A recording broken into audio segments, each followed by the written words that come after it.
I'm Ryan, and today we are going to work on an acrylic landscape lesson. All of the tools and materials will be listed in the video description, and if you'd like help with the drawing process, I'll have the traceable up over on Patreon, along with the reference photo for color matching. With that said, let's jump into it.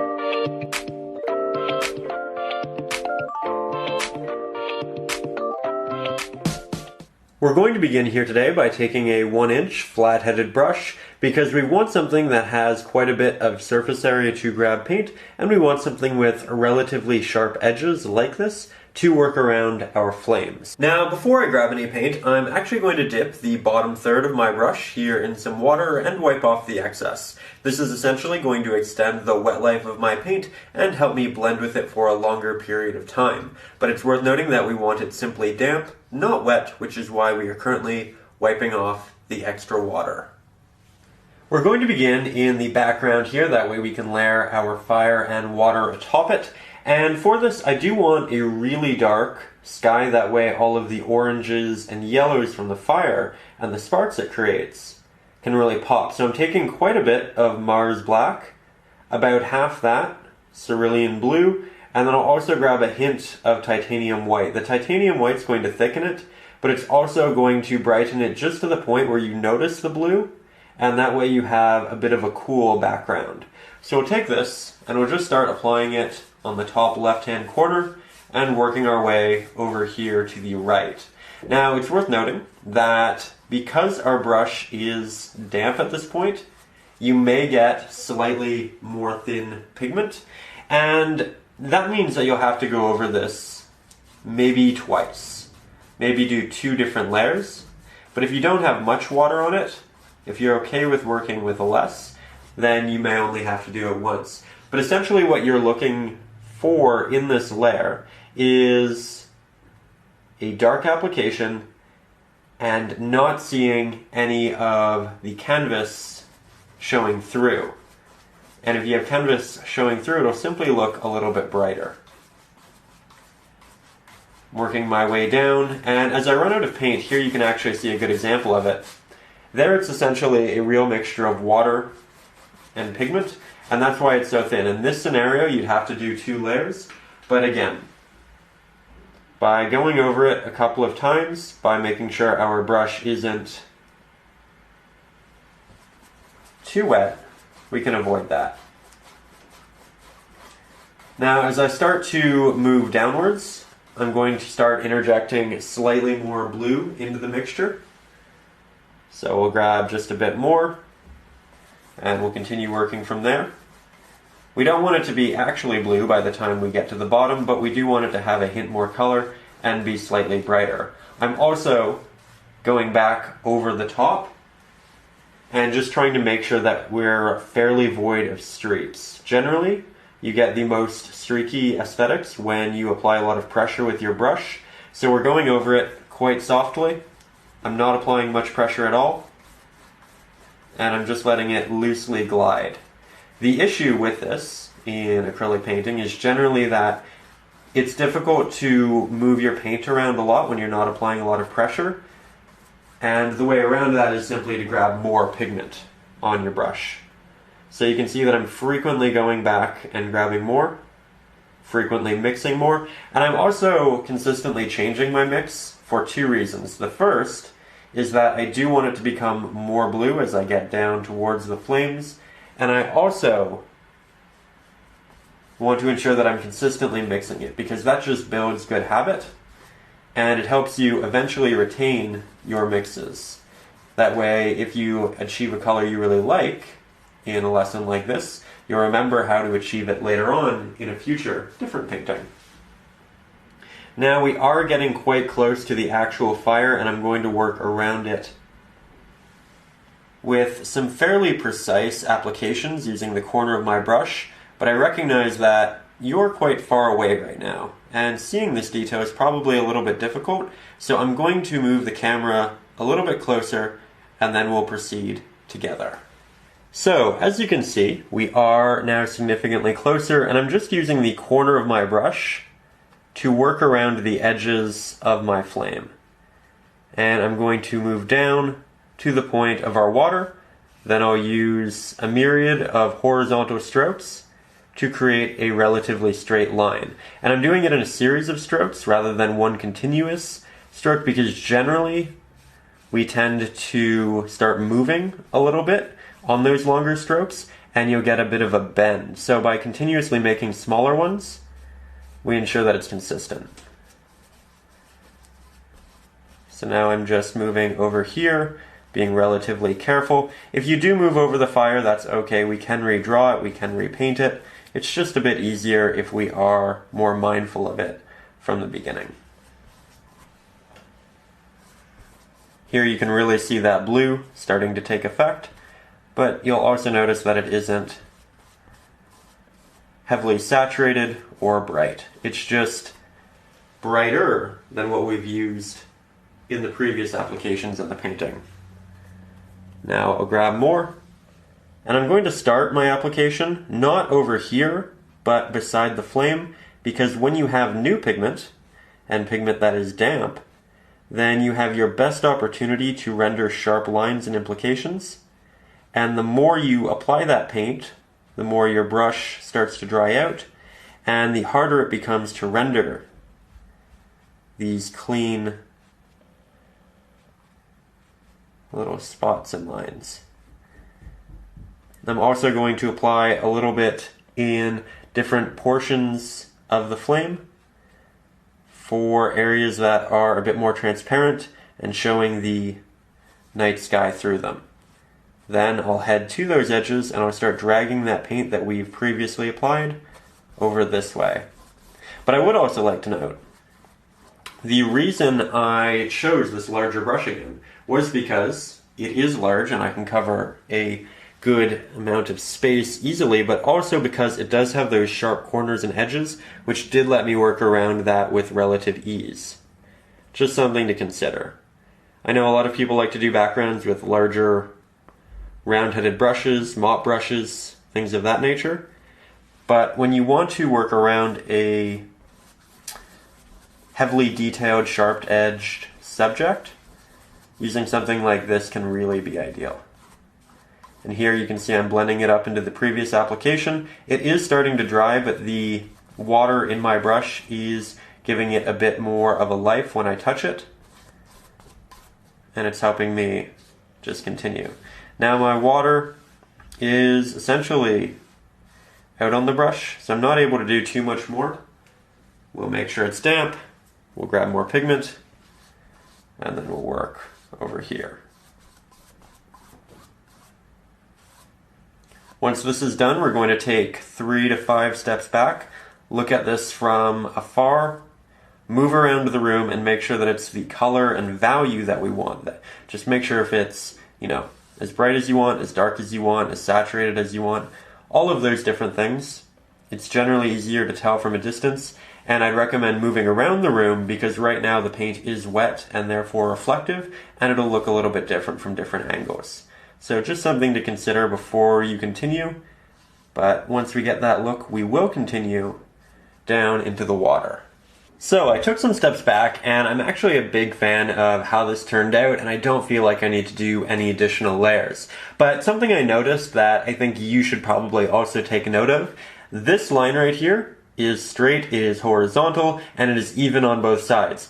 However, we have the water rushing up on shore, and that itself is not a perfectly straight horizontal line. It has this bend in it, and it's actually higher on the canvas here and lower over here, which can kind of give you a bit of a confusing perspective. You might look at this from afar and say, oh no, this isn't straight, because it's not straight with this, when this is actually not straight and it's not supposed to be. So just something to consider when you do take a step back.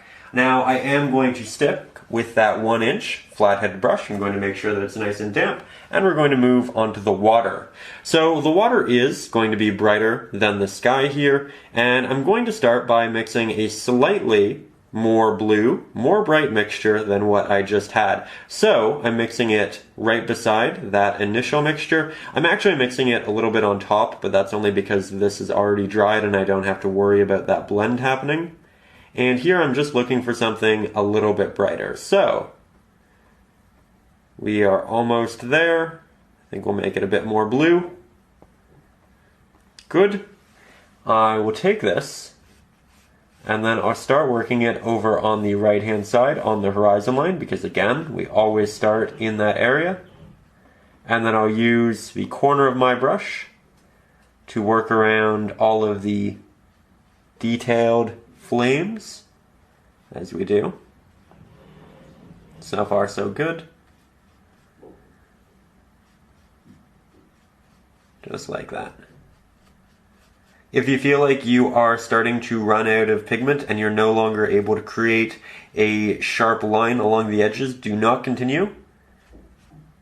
Go back, make your brush damp, and grab new pigment.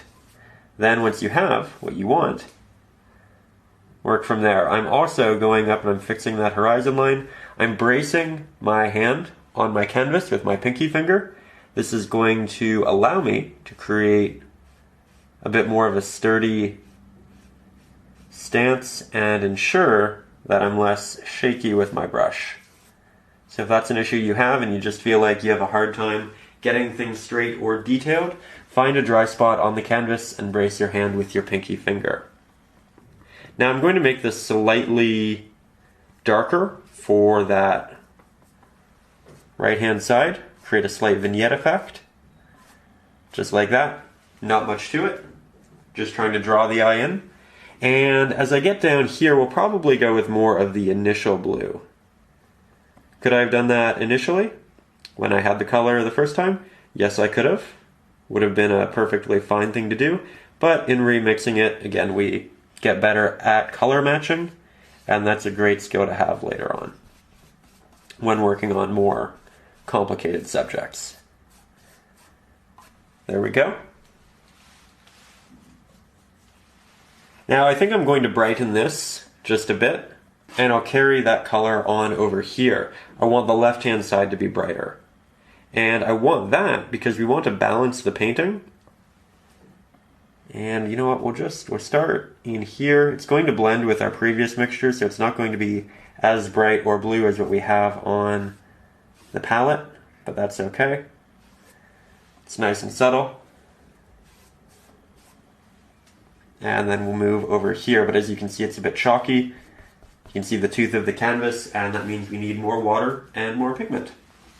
But as I was talking about, I want to balance the painting, right? I want to make sure that the eye can move back and forth from each side, that it doesn't stay on one side and essentially just become stagnant or bored.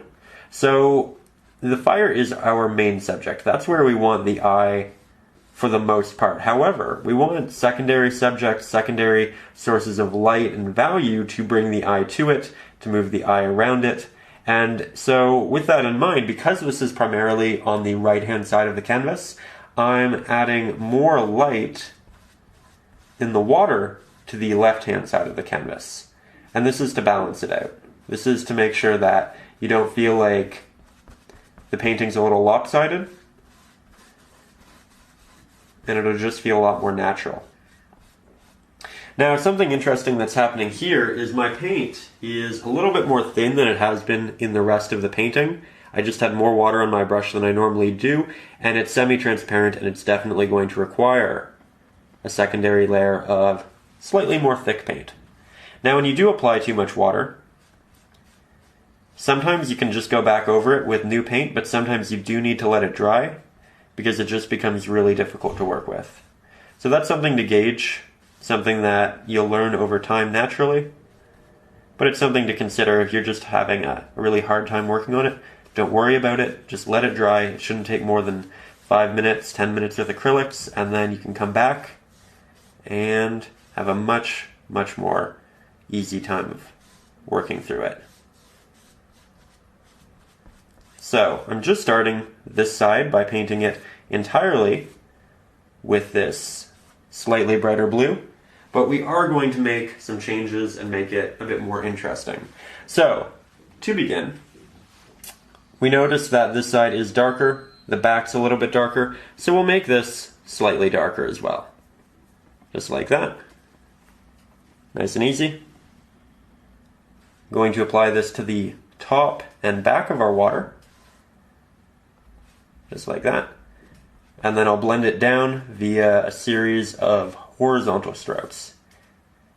And I do recognize that this lesson is drawing most people in because it is a lesson on painting fire, and it seems maybe a little strange to spend this much time working on a background. But if your background isn't right, if you rush through it, it's not going to matter how good that fire looks, because you will notice that background, it won't be what you want, and it will hinder the painting as a whole.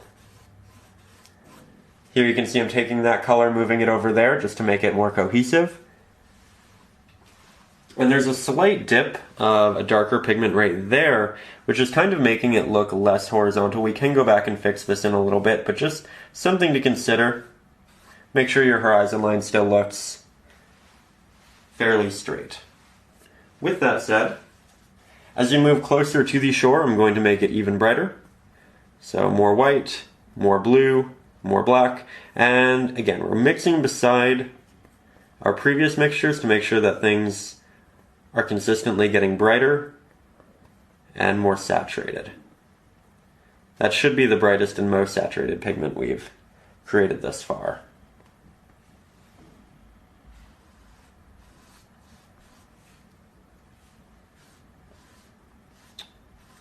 It is, but something interesting happened.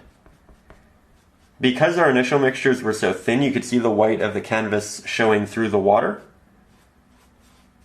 And that made the pigment look brighter. So this is actually a brighter pigment than anything we've used, but it looks slightly darker than what was there because the canvas is no longer showing through. Something else to consider. And this is why we always go back and do thick layers, that way we actually get the application, the color we want. Once we have the majority of the water painted in the way we like, with our gradient from dark to light and darker on this side than this side, I'm going to switch to the round pointed brush. I'm going to make sure that it is nice and damp. Then I'm going to create a brighter blue than what we've previously created. So, starting with blue, titanium white, and then a hint of Mars black, just so it's not too saturated or bright. Then I'm going to head down to this bottom left-hand corner, and I'm going to softly incorporate some strokes, build up a bit of a highlight kind of right here. That way, again, it balances all of the light that we'll have right there. And it is something that I see in the reference photo, but I did amalgamate reference photos to make this, so it's kind of partially by my design. There we go. I am leaving in some strokes. Give it a bit of a dynamic movement here, but very, very subtle. And then we'll also take a hint of that, move it from there out over here. It's very watery right now, so it's quite transparent. And if you feel like you apply too much, you can just use your finger, soften that. And we'll run that along the bottom right here where the water is rolling in. That'll catch some extra highlight. There we go. Looks good. So, from there, we are now going to paint in some little land masses in the background. Now I'm going to stick with the 1/4 inch round pointed brush for this because it's very detail oriented, and I'm going to create the darkest mixture thus far. So I'm going to make it just above our previous darker mixture here on the palette, that way we can compare and contrast. I'll use quite a bit of Mars black, maybe about 1/4 of that in our blue, and then a hint of titanium white again. From there, I'm going to start by working on the edges of this. And what I can tell right now is that my brush actually has quite a bit of paint on it. And this happens when you initially mix your pigments. And when that happens, it becomes quite difficult to render small, sharp markings because you just have so much paint, it's difficult to move around. So what I'm going to do, I'm going to take all of this pigment off my brush, make sure it's nice and damp again, then we'll go into our mixture and grab some fresh paint just on the tip. And this will give us a much more easily controllable application. Yet again, because we're working with detail, I'm grounding my hand on the canvas to eliminate shake. And then I'm creating these rock structures. I'm just checking my reference photo, making sure that they're always evolving and different. One of the worst things you can do in a painting is simplify your subjects to the point where they look very similar or samey, because it's at that point that the painting becomes a little unbelievable and feels more like a cartoon. So we're just going to try to continuously iterate on this and make it something that's always evolving. It's the same subject over and over again, but we want to make sure that we have different peaks and valleys, different descents and slopes.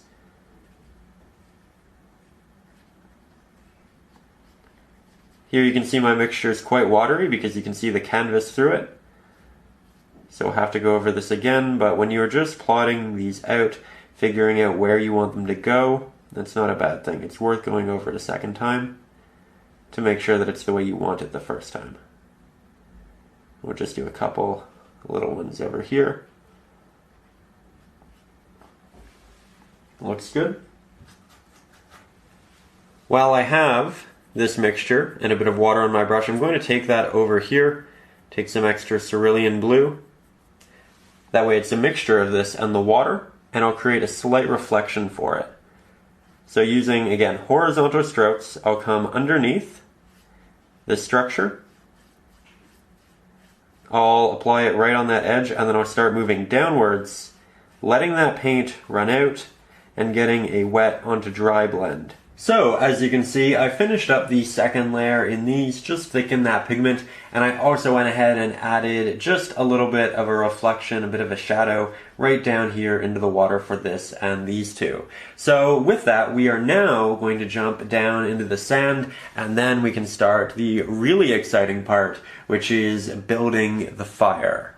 We're going to begin mixing our colors for our sand with our 1-inch flat-headed brush, and as you can see, we actually don't have a brown here on the palette. We're going to mix something close to one. So we're going to start with some of our cadmium yellow deep hue, cadmium red light hue. We'll mix those together to make a nice orange. Generally, when you darken and desaturate orange, you end up with something that looks a bit more brown. That is if it's more red dominant than yellow dominant. If it's yellow dominant orange, then it'll probably look a bit more green. So just something to consider. And here you can see we have a nice brown. However, we want it to be significantly darker, and we want it to be a bit more blue because it's getting reflective blue light from the ocean and the sky. So there, by throwing a little bit of blue in there, we do make it a bit cooler. We'll make it a bit darker, like that. And then we'll add a hint more titanium white to the mixture as well. Then we'll take this, and here you can see what that pigment looks like. When it's thin, it looks more brown. When it's thick, it looks a bit closer to black. Now, I actually want it to be a bit brighter up here, so I'm going to go with a more titanium white heavy mixture. We can re-interject brown in there by including more red and yellow. And you can really get a lot of different colors and shades of brown. I think when a lot of people begin, they think they need to use burnt umber or something of that nature, but it really isn't necessary. You can make so many beautiful variations that match your painting and its atmosphere so easily with just a red, a blue, and a yellow. So here you can see I'm taking this pigment, I'm working that around here, and I did make a mistake, admittedly. I should have started working around the fire like we did before in the sky, and then I should have moved out to this edge. So there, I just took all of the extra pigment off my brush, made sure it was damp. Now I'm using the corners to work my way around those edges. And again, I'm working with a bit of a brighter orange right now. or brown rather. And as we get farther down, we will make it darker and darker. Now you can see that because I am working with so much water, this is relatively thin. You can see the canvas through it, that's okay. I've accepted that I'll do a couple of layers here. And I'm also just going back and softening things by doing a consistent stroke all the way across with a very minimal amount of pressure. I'll also take this just so I have a good color match later on. I'll apply it right here. I'll do a slight blend down. Again, I'm not too worried about this. We'll have to go in and fill a little bit more water in there. But this is not meant to be a finish layer over on the right hand side. I'm just applying this so that I know what color I want later on. Now this is still wet and we're going to start adding to it in the form of Mars Black, red, yellow, and we're just making a slightly darker version of that initial mixture. You could have mixed this beside and compared and contrast, but I can still see the initial mixture around the edges, and this looks like it will work great. So I'm going to start by just blocking in some of these edges as we do, like that. And now instead of filling in this area, I'm going to go back up and blend with our previous application because it is still wet, and I want to get this done while it is.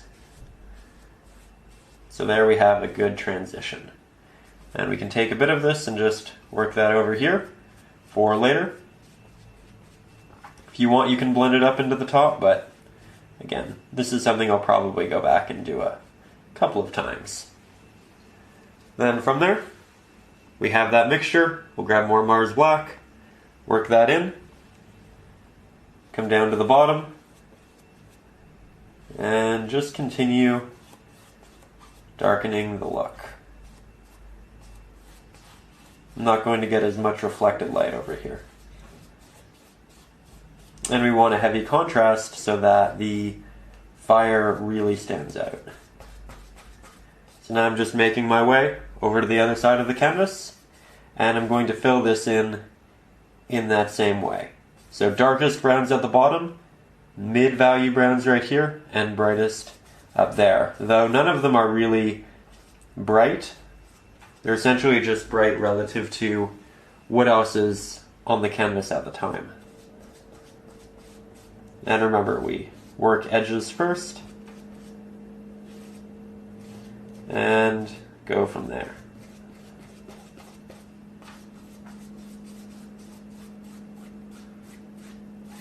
Soft strokes to remove streaky aesthetics.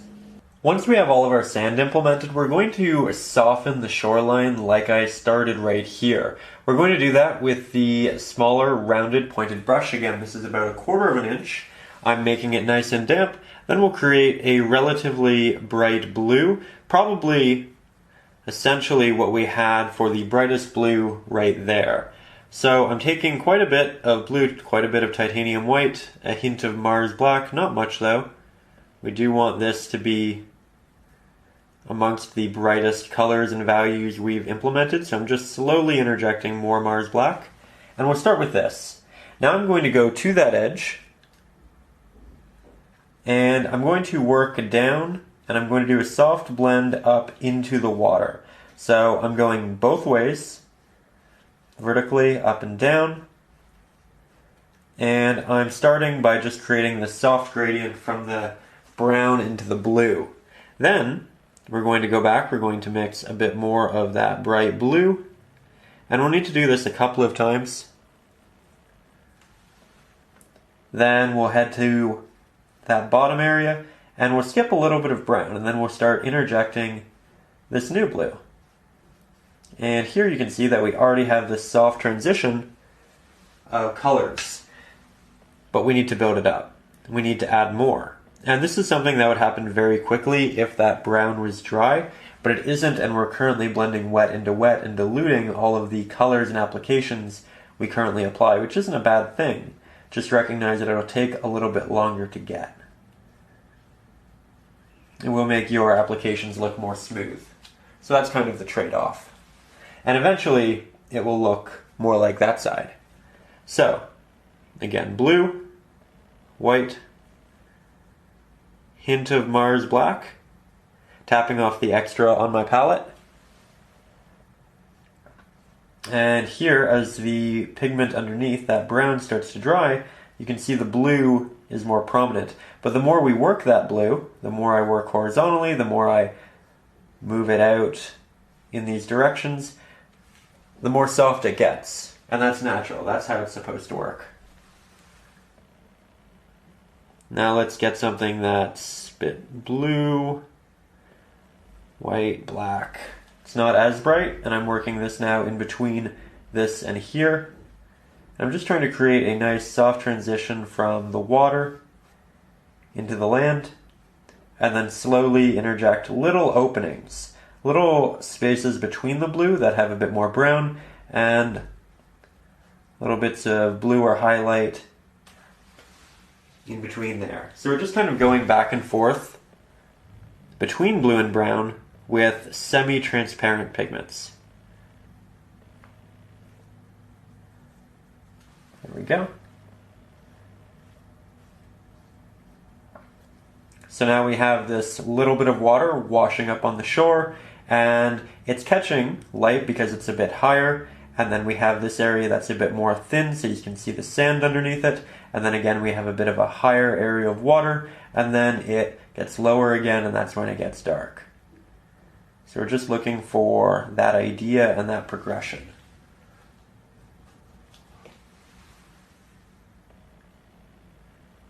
Grab more white, more blue. Something I want to do is make sure that these still line up relatively well. So you know what I'll do? Slightly more over here.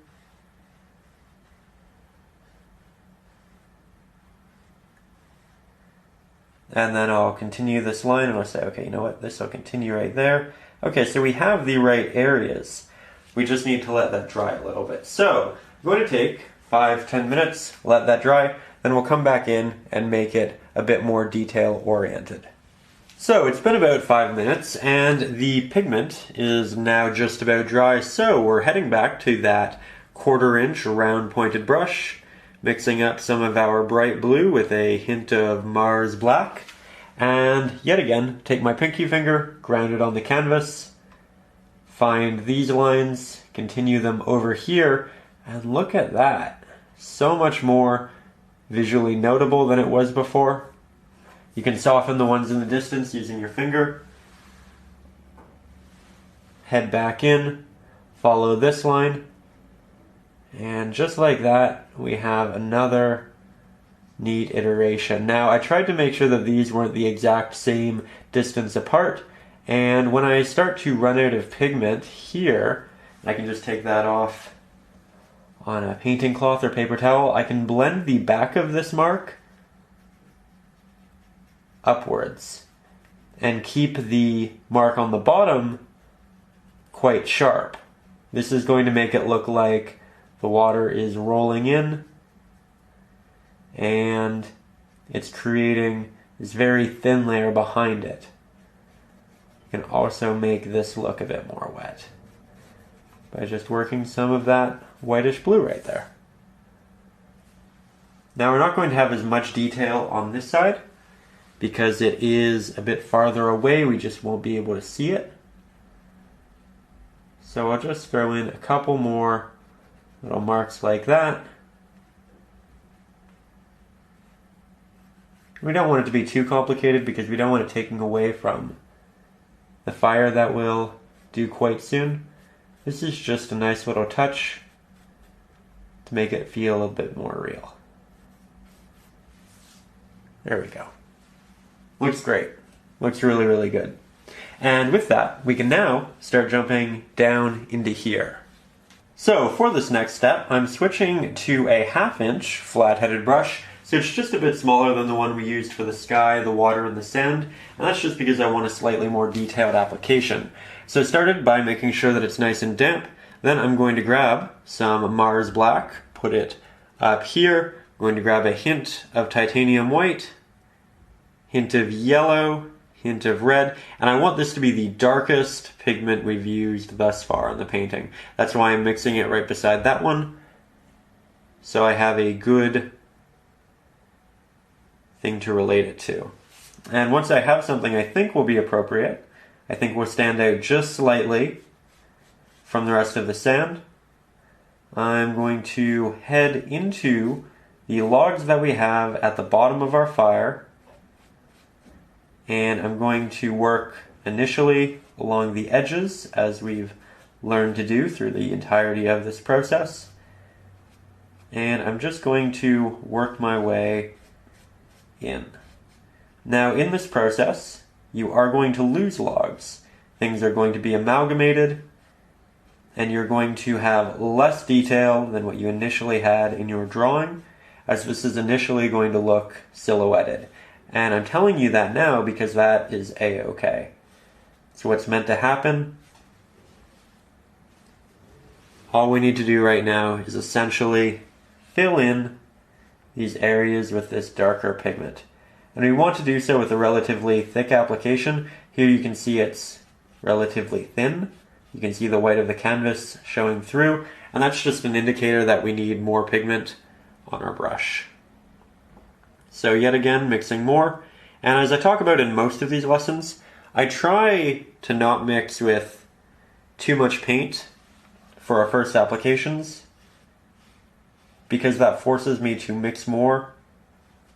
It allows me time to refine, and because I'm consistently remixing, again, it makes me better at color matching, articulating colors, and just getting better at that process of refining. And it's something I'd heavily recommend. There we go.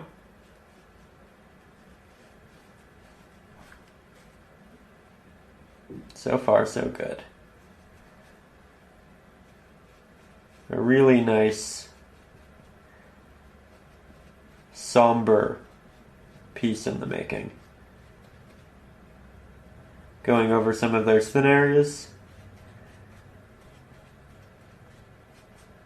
The brush strokes are predominantly going in the direction of the log. That way, if there is any texture or any brush stroke showing, it simply looks like texture in the wood, and it can actually add extra detail.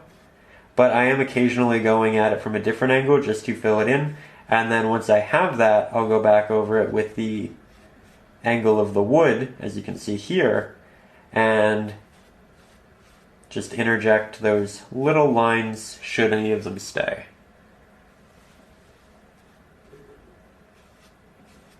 Again, going over it a couple times, that way it builds up that pigment.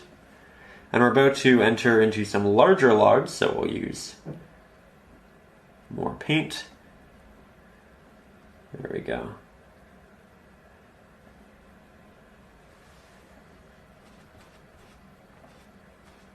And very soon we get to start the fire.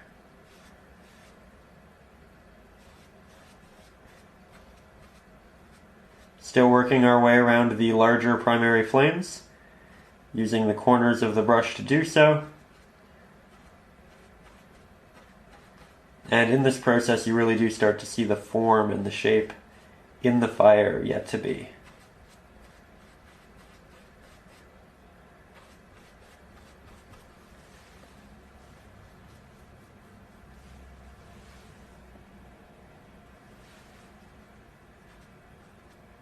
Here you can see I'm not working in the direction of the log, just because it was easier to fill in that area.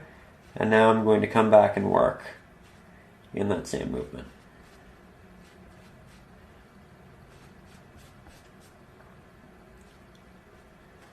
There we go. Now I'm going to let this dry. I'll come back in, do a second layer over all of this wood, and then we will proceed together from there. So So, as you can see, I did an additional layer, I let it dry, and in the end, the hue that I went with was something that was incredibly similar to that which is right down here. It is just slightly darker. Same level of saturation, just a little bit darker. But with that, we are now at a very exciting point. We get to start working on the fire, and I'm going to do that with the smaller, well, I suppose 1/4 of an inch round pointed brush. We'll grab some of our cadmium red light hue, a little bit of our Mars black, a little bit of our titanium white. We'll mix those together, and we'll start looking for different openings in all of these logs where there's going to be fire moving and building up. We're looking for all of those hot areas. And I'm using predominantly the reference photo to find these areas, but they're predominantly going to be closer to the middle of the fire, as you can see. I work them predominantly along the bottom of a log, and in this case we have this log right in front of it, and then I'll work little flames, little movements upwards.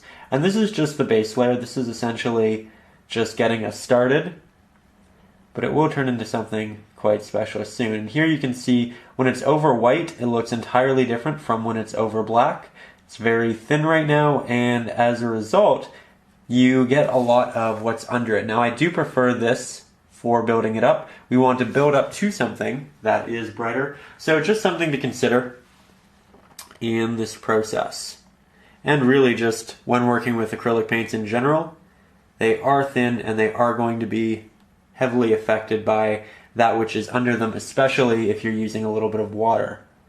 Now I'm going to go back to the middle portions of some of these applications with more thick pigment, maybe make it a little bit brighter, and I'll just build that up. And the idea is that the area closest to the ground, the warmest area, the area that has the most fire, is going to be a bit brighter, and then as it moves upwards, that dissipates that light, and you get something that's less illuminated, less bright, less dark. And so that's what I'm doing right now. I'm applying it to the bottoms, I'm moving it up, and then I'm leaving that darker area just around the lighter portions. That way it looks like there's a bit of light being emitted from that brighter area. We can also now move over that previously applied red and just make that a bit better as well.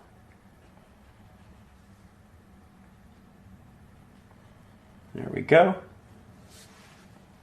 And also start filling in all of this flame. We will need to do a couple of layers.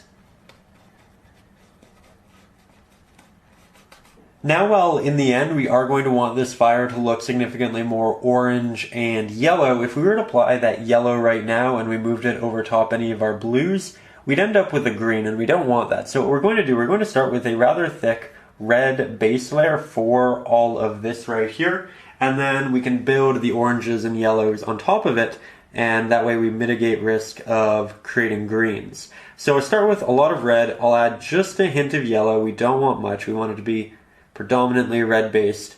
We are going to make this a bit of a darker desaturated red, so I'm using quite a bit of black, fair bit of titanium white, and we're going for something, again, darker, desaturated, similar to what we have over the black. So not this initial mixture, but what it looks like on top of black. And we can start it down here, really. We can start it wherever we want. We're essentially going to take all of the white that is currently on the canvas and convert it to this pigment. And then once this is applied and dried, we can go back on top of it with oranges, yellows, reds, and we can build it up into something really interesting. We are using the 1/4 inch brush here because that tip is so sharp it'll give us some really nice defined markings.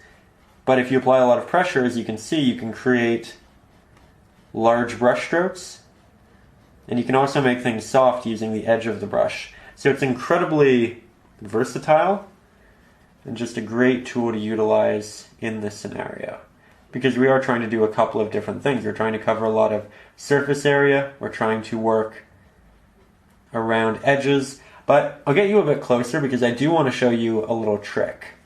So when we're painting the fire and this base layer of red, I'm actually going over the edge of all of the almost black wood with this, and that's going to make it look like there's this warm glow affecting that edge. It's going to give it this diffused look, and it's going to make it look a lot hotter in the end. So generally, when we're painting detail, when we're working around subjects, we actually do work around them. We try to make sure that the edges connect, that they're clean, that they don't overlap, but this is a very different situation, and the first step to building this fire is blocking in this red base so that slightly, with a semi-transparent application, overlaps the edges of the almost black wood. So you can really see that along the edge here, see that right there. Creates a bit of a different color and value, but looks quite good. Now I'm going to start working my way back up and continue working on our flames. So as we continue to move up, we will probably have to mix a bit more of our pigment because we don't mix too much initially.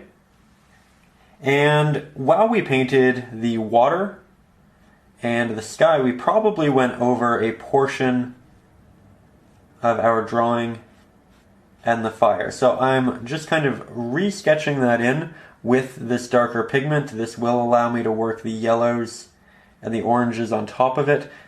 But I'm essentially just looking back to the reference photo to make sure that I'm continuously changing and diversifying the flame here. You can see that we also skip areas once in a while. Here I'm going back over this area a second time because I recognize that it is relatively thin, and I'll also go over this again as well. It's important that we're continuously making sure that those applications are nice and thick, because here, you see that? That's canvas, and that's showing through. Now, on this layer, we're not really going to be able to fix that, and that's okay. That's something we're going to work towards over time. So here I'm just working my way up.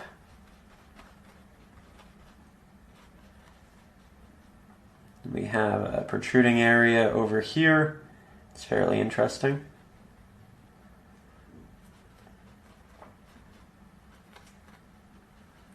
Make sure that you have areas that do kind of crackle outwards.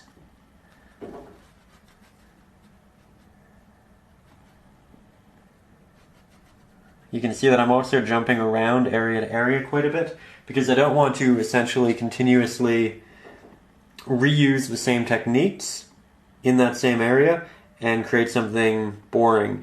Subconsciously, we can kind of make things easier by falling back onto pattern, and when we do that, things are easier. We paint more quickly. However, we generally simplify and do the same things over and over again. And something that works really in every painting and every subject is to jump around. That way you don't get lazy.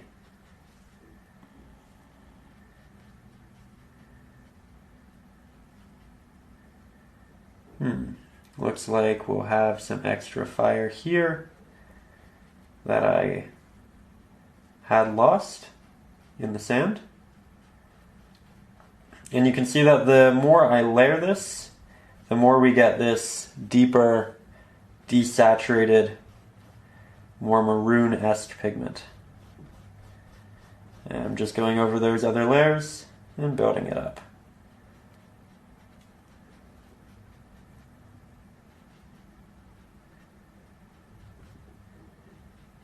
when you want a really sharp edge, make sure you apply as little pressure as possible. And just use the tip of the brush. You essentially want paint on paint, you don't want the bristle to touch the canvas. Then when you're filling in larger areas, then you essentially apply a lot of pressure and have those bristles really create contact. Now I'm heading up to the top, and again, a lot of this was lost under the sky, so you can just go back to the start of the video, see how it was drawn out, redraw it out in Conte or in a colored pencil, or you can look at the reference photo, or you can kind of just make it up, but I would recommend, if you're doing that, again, just be very cognizant that you are required to consistently change it. This top part is quite playful.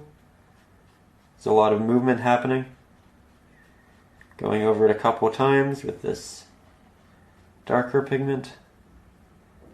We're going to have something quite special in probably 45 minutes. There we go. I'm just going to let the majority of this dry, and then I'll go back over it with a secondary layer of this darker pigment, and then we'll progress with the next color from there. So once we have everything blocked in and that dry, we're going to take that same 1/4 inch round pointed brush, we're going to take more of that same red that we mixed, and with a lot of water on our brush, we're going to create some small little flame effects that are semi-transparent that come off our primary flame effects. And the idea here is that these are going to show the blue underneath, and in turn show that there is a lot of additional depth happening here. We don't want the fire to look like a solid object, right? So we need a lot of the edges to have these protruding little wisps, which show the pigments and the subjects behind it. Now, there are quite a bit coming off these, and you don't want to go over it too many times, because the more you go over it, the more opaque you go over it. But we do want something relatively full of a body here, so it isn't just lines, it's a form, and then up there we start to move into these more wispy little motions, which can go like that or that, and you want them to connect with one another, and you want it to always be varying. So that right there is a great example. Again, this is something that's going to look a little awkward until we get the oranges and yellows built in, but this is really the base that we need. And we really won't see much of this in the end, but the other colors just wouldn't look right, and they wouldn't apply correctly if we didn't start by creating these other mixtures and applications.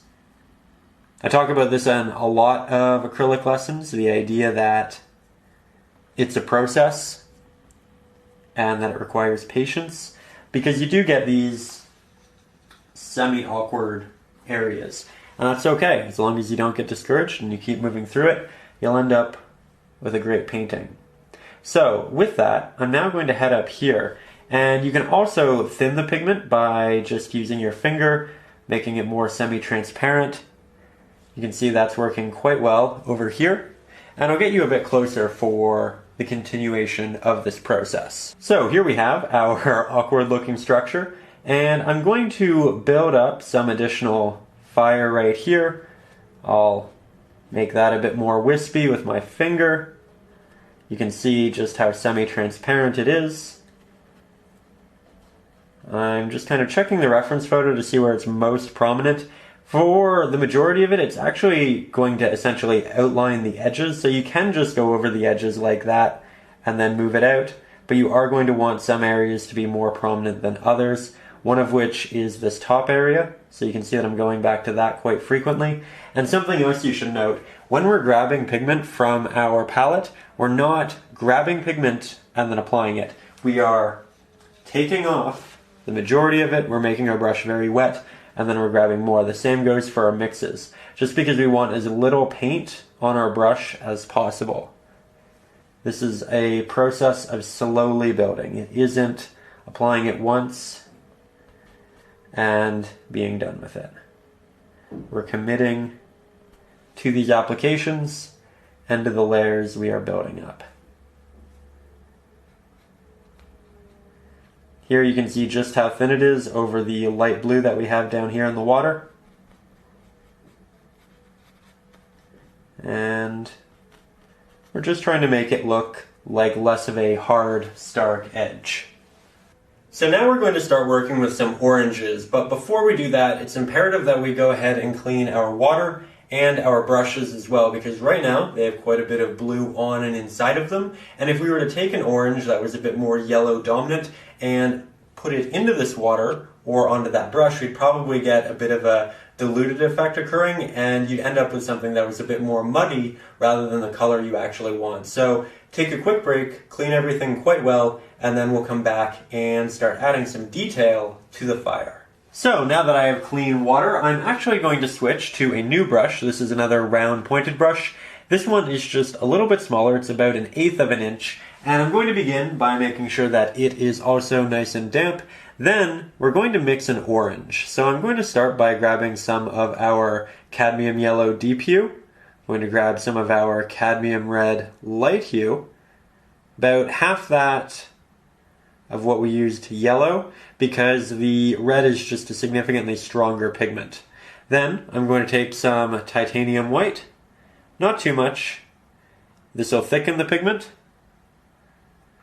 There we go, add a bit more red.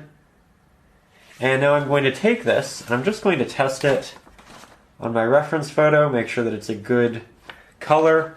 And I think that it could be slightly less saturated. So we're going to add the smallest hint of Mars Black. You can see I'm taking off the excess elsewhere on the palette. We'll add a bit more titanium white. Those two will mix to make a gray.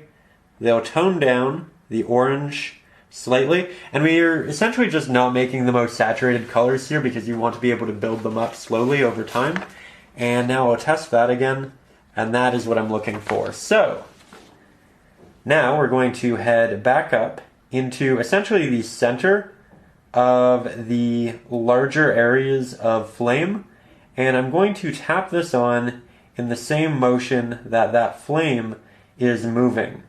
It's also worth noting that, as you can see, the edges of my brush have a lot of pigment on them, and so I'm able to create these large applications. But if you want to go into a very small, delicate area, make sure you take this pigment off your brush, make your brush nice and damp, and then head back into this. Let's get a little bit closer though. So here we're just going to take more of that same mixture, and I'm going to start combining some of these areas that we've created.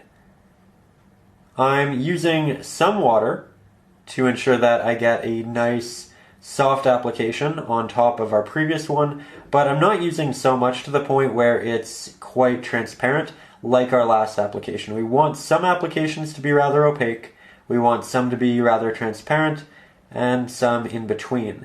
This certainly leans more to the opaque side of things. So here you can see we are working in the middle of the reds,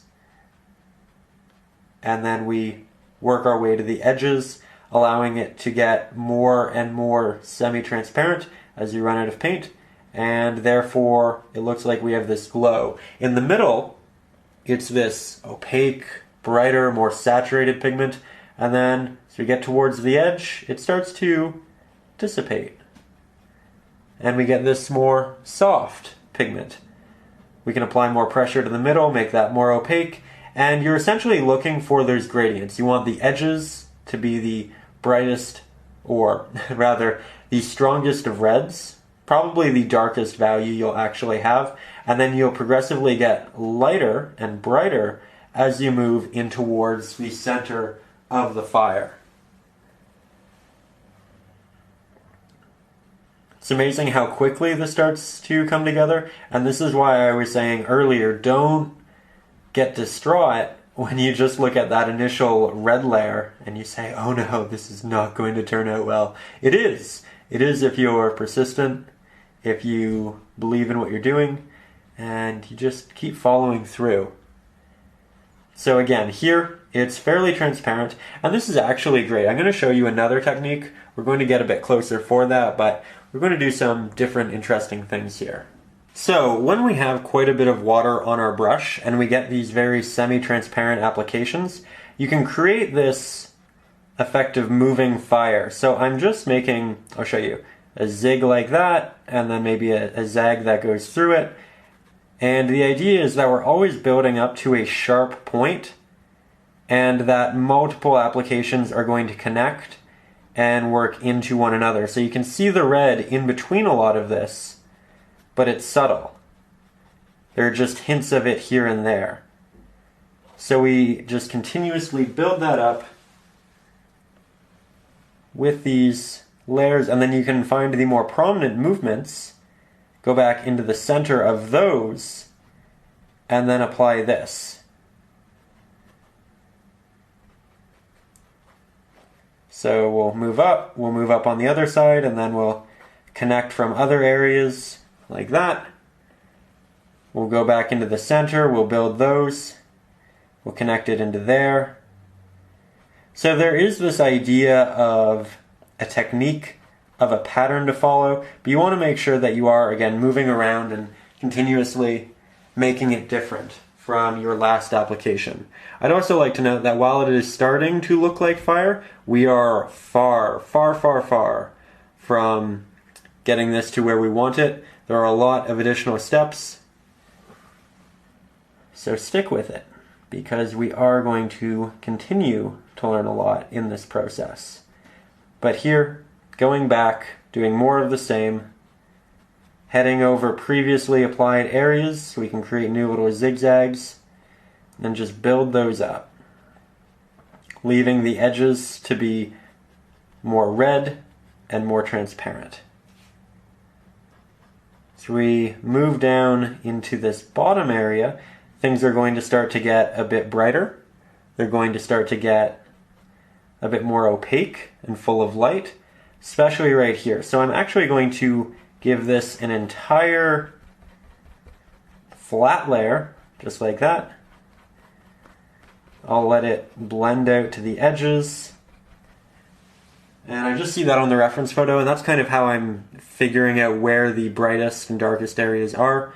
Find the best way to do this properly is just to, look at how it actually works in real life, learn from it, and then we can make things, again, brighter, build it up. We have fire right down here that moves over this log. It's a really neat effect. And then we have just a couple little taps there. The idea that it's sparking to a point, not cracking, like my voice, despite the fact that I am 26 years old. You'd assume that would go away at some point. Apparently not. It's fine. Perhaps it adds some comedy to the lessons. Makes them interesting in an entirely new way. Here I'm going over some of those middle areas again. I accidentally made a slightly more yellow mixture, as I'm sure you can see. And we eventually wanted to build up to this. So it's not a bad thing, it just happened a little bit early, and I'm using it to build up those highlights in the rest of our fire.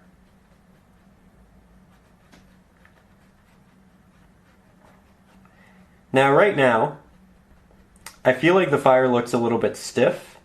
It has the right movements. It has, these semi-transparent areas. You can see all of these different values and changes. It looks like we have the warmth coming off the edges. But I do feel like it feels a little solid right now, and we are going to tackle that in a minute. But right now I don't want to progress with this yellow outside of this area because we haven't laid a base of orange yet, and we need that to make the yellow look as natural as we can. So we are going to grab our initial mixture, which means quite a bit of yellow, half that of red. Remember that will make a bit more of a red dominant mixture. We'll grab a hint of Mars Black, take off the extra on our palette. And of course, we need titanium white to soften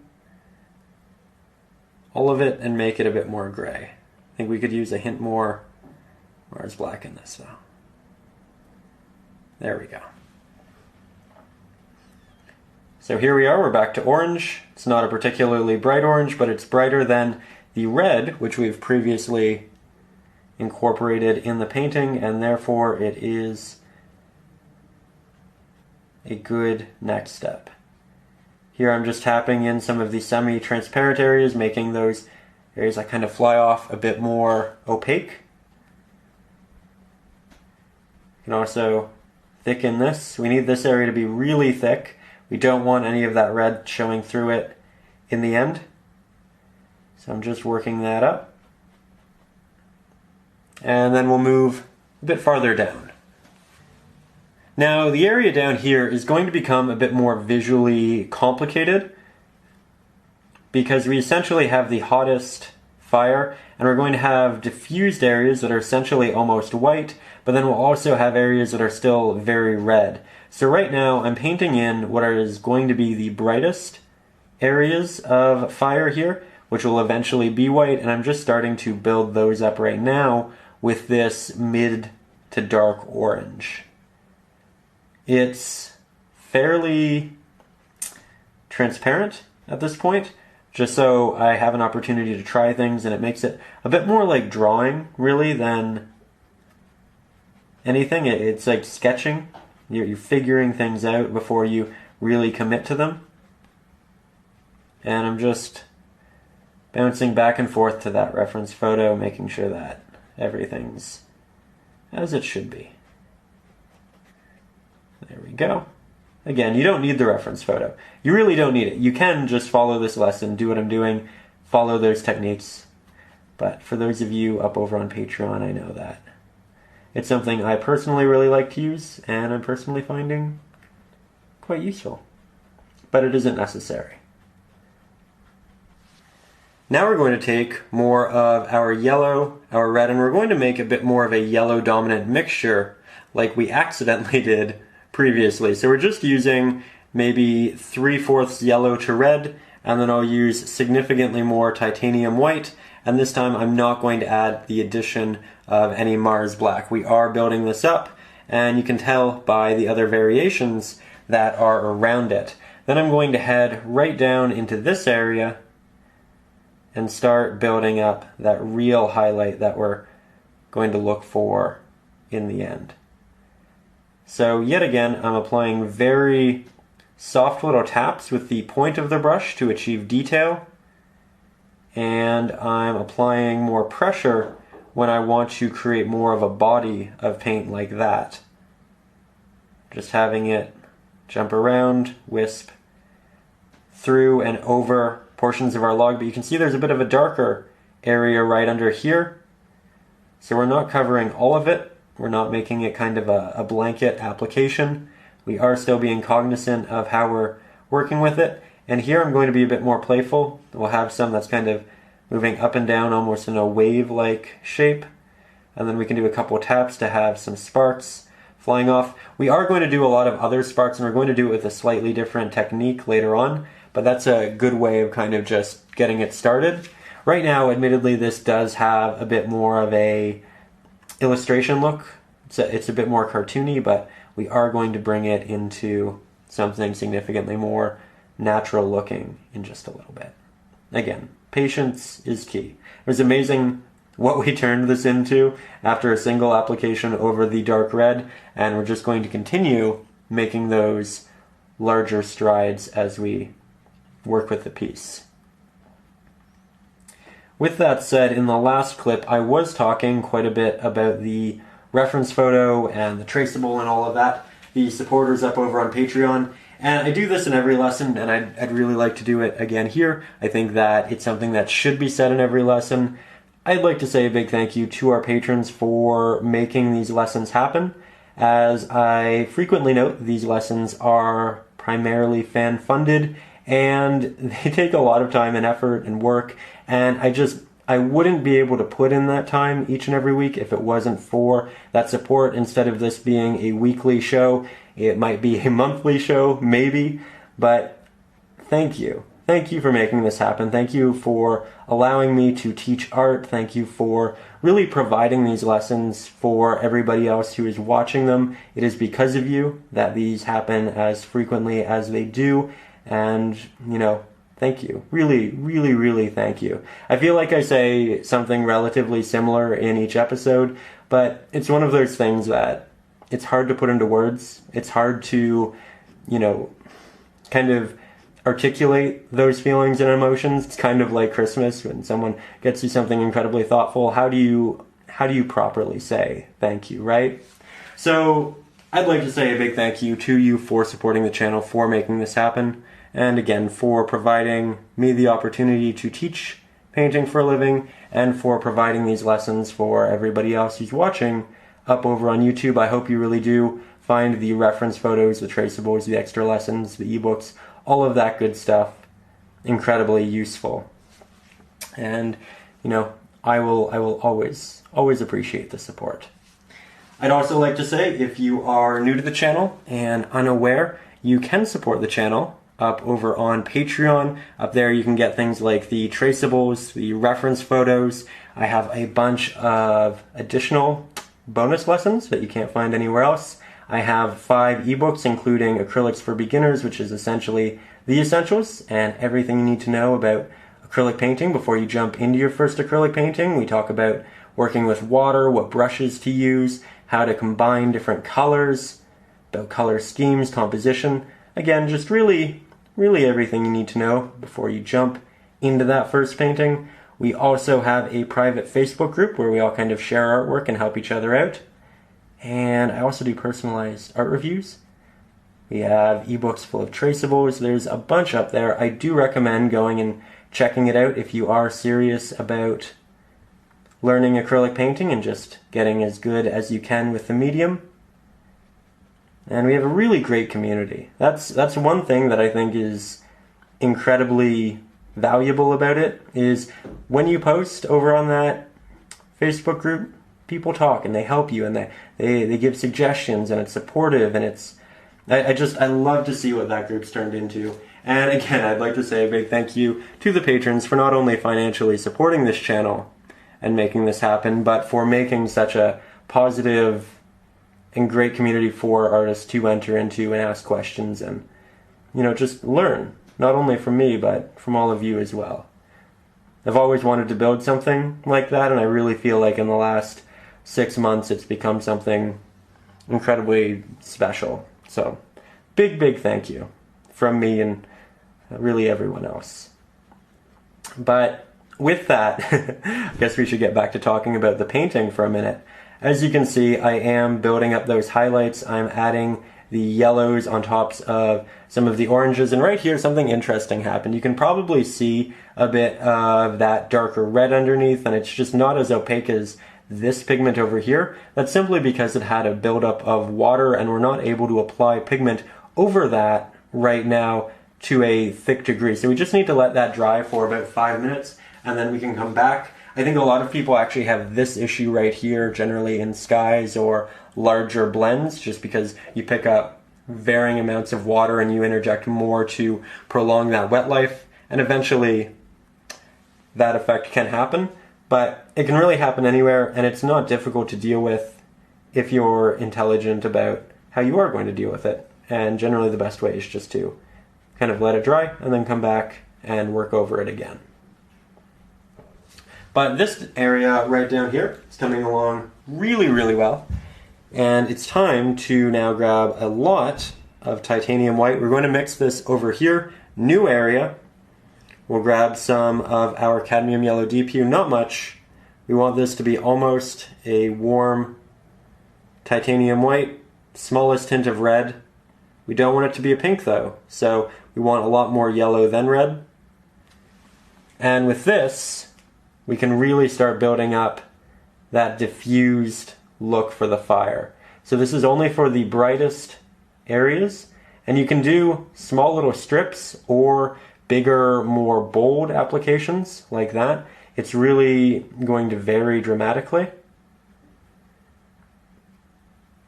And it just builds up on top slash inside the previously applied brightest areas. So if you apply this right now over wet pigment, it will blend, it will not be as bright. That's okay, you can work through transitions, but you can also wait for it to fully dry and then just get this really bold pigment as well. It's up to you.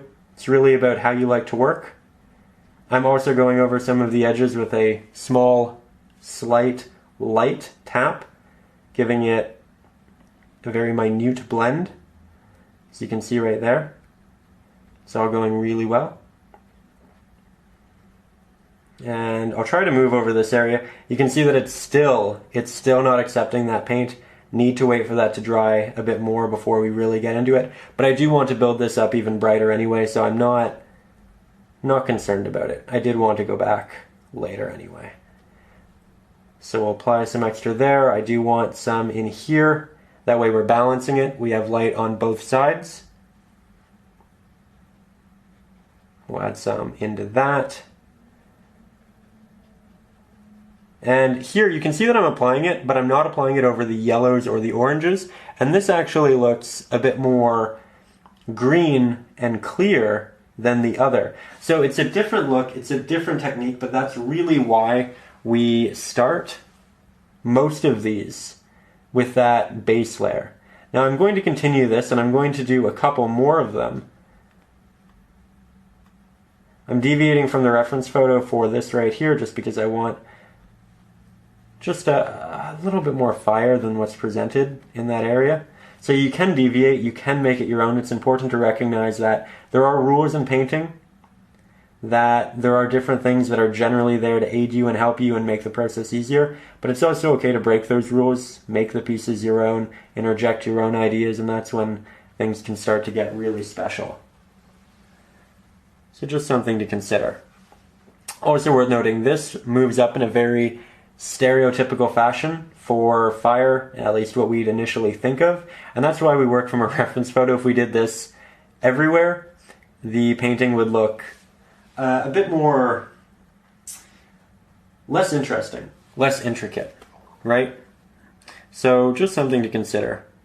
I deviated intentionally in a single area. Obviously there were other deviations that weren't intentional, that is okay, but that single deviation was okay because it added something new, something different. It filled in an area that I wanted to be filled in, but I'm also not doing it everywhere and I'm not doing too much of it because I really want this to look natural in the end. Now I am going back up over this area, building that middle, making it brighter. It's dried, so we can do this again. And this is a brighter yellow, but it's not as bright as this, any of that.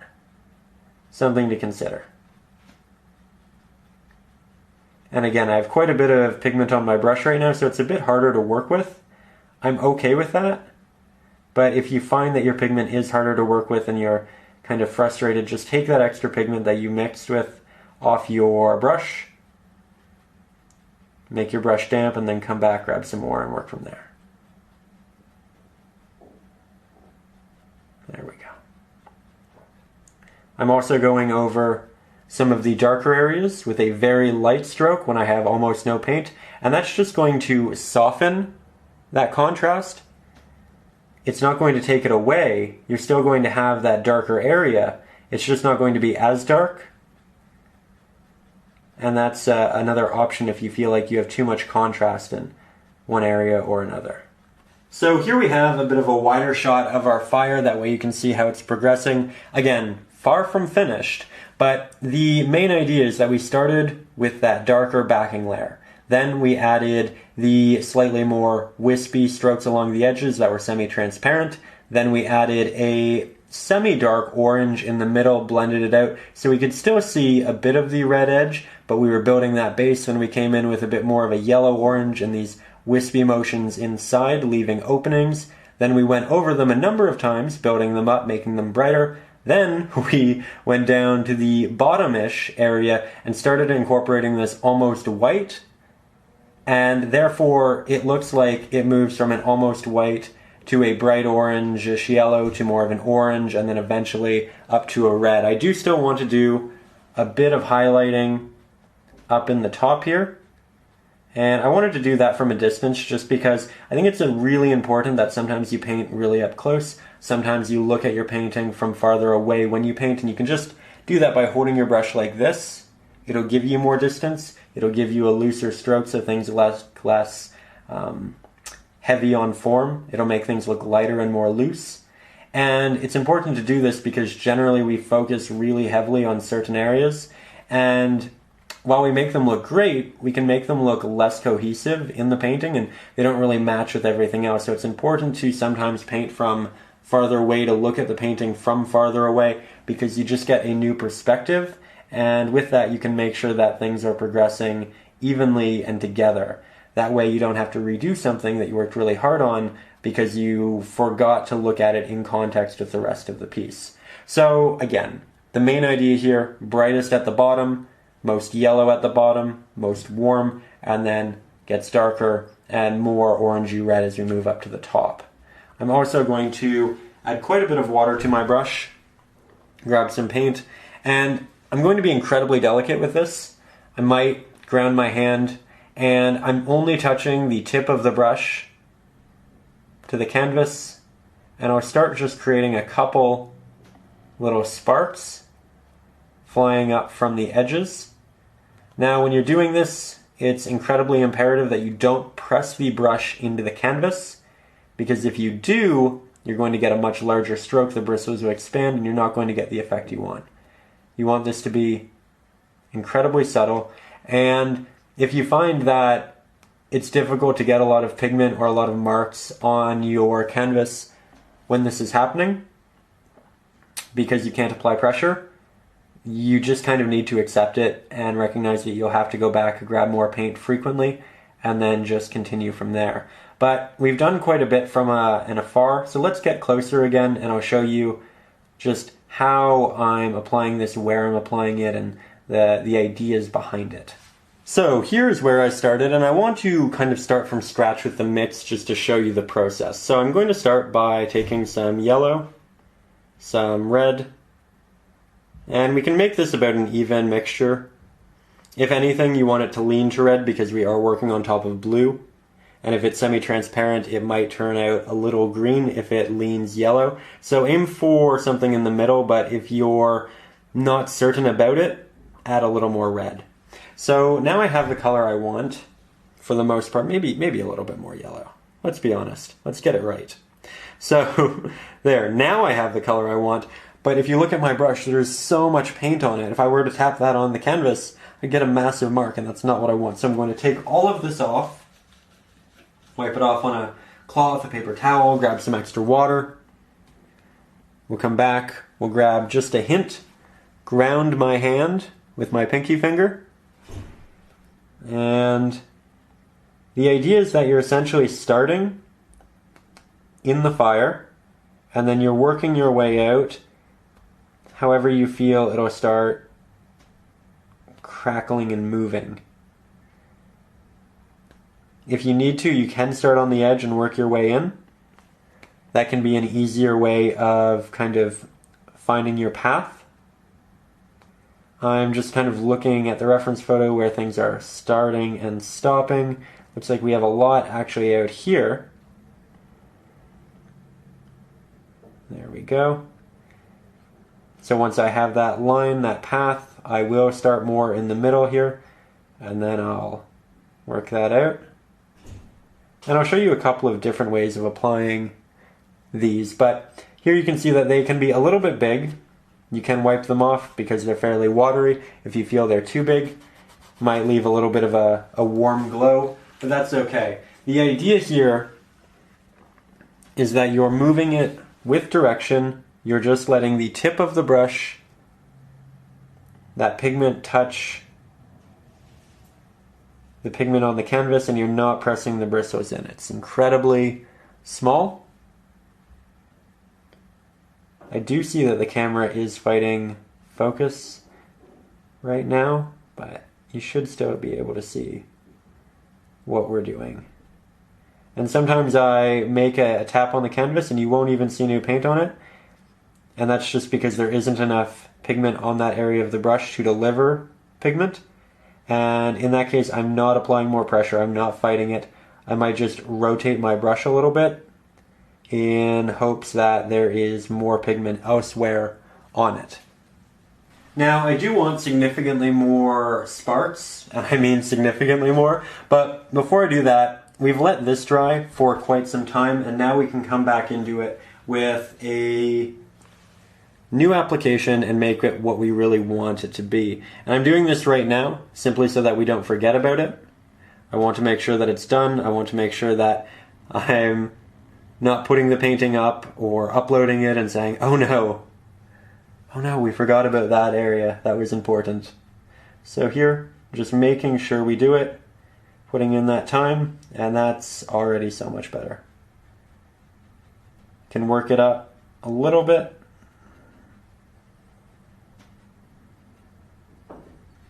It's so cathartic to paint flames. Honestly, just such a fun time. There are different subjects in painting that I think we all kind of innately find more catharsis in. And this is definitely something that's pattern-oriented and therefore just fun. One of those things you feel like you can find a lot of success in as you continue with it. We're going to have some crackling and some other fire happening out on the outskirts here. We do need to go back and work on the burning areas of the log, but we'll do that a bit later. That'll be more of a finishing touch. And just having this progress upwards as I run out of paint. Try to get that nice transition. Can also add just a hint of it up here. We'll skip an area. We don't need it to kind of continue in a line. But again, we want the majority of the bottom to rely more on these brighter values and the top to be more orangey. Because the top area, it's going to be very visually complicated via the sparks that we're going to do. And this bottom area is not going to have that many sparks. So they're going to create interest in different ways. The top area through detail, the bottom area through bright, high contrasted values. So just something to consider. So now we're going to take a roughly 1/2 inch flat-headed brush, and this one's synthetic and it's also fairly disposable. I'd recommend looking in the dollar store for some cheaper brushes and things you don't mind kind of roughing up, because we're going to take this and we're going to peel back the bristles, as you can see here, until they kind of stick out in random formations. This is going to create a brush that can render a myriad of different applications at once, and it's going to create a lot of sparks with incredibly small applications that we honestly couldn't render any other way, because each little bristle can now have a slight bit of pigment on it, and that is incredibly fine detail. So I'm just pulling all of this back, applying pressure. If you find that it's a little difficult, pull it back more, hold it for a longer period of time. You can also press it into your finger and just kind of move it about. But the idea here is that we just have a brush with a bunch of loose bristles. And we're going to take this, and we're going to start making some sparks. So now that we have our disheveled flat-headed brush ready, we're actually going to switch back to our regular medium-sized flat-headed brush. It's about 1/2 inch, and I'm just going to use this to blend a lot of pigment. I don't want to make any of the blends with the other one, because the more pigment it has on it, the more it's going to condense the bristles and make larger marks. So what we need to do is make our colors here with this brush, and then we can go to the other brush to actually pick them up and apply them. So here, yet again, a lot of red, maybe an even amount of yellow, and then maybe an even amount of our titanium white as well. Remember, if you feel like it does lean towards yellow, just add some extra red until you get what you actually want. So I'll put that brush down. I'll now take this one. I'm going to apply a very minimal amount of pressure, pick up as little pigment as I can, just to the point where these have what I need, and then I'm going to make a little stroke, and another one, and another one. And you want these to be incredibly small strokes, but here you can see that we are starting to build up a myriad of little sparks. So quickly, so easily. And we have control over their direction. Let's go back, grab more. Now what is imperative here is that you consider the movements of the larger areas of flame and that these come off it in a natural way. So this is going to leaf up here. This is as well right here. It's going to be interesting because it's going over the landmass in the water, so it's creating depth. You can also have some light crackling, some of those sparks down here, but not too many. And you can also apply it over the fire because it's not just going to come out on the left and right hand side. Remember that this is occurring on top of it, in front of it, behind it. All of those different things are happening at once.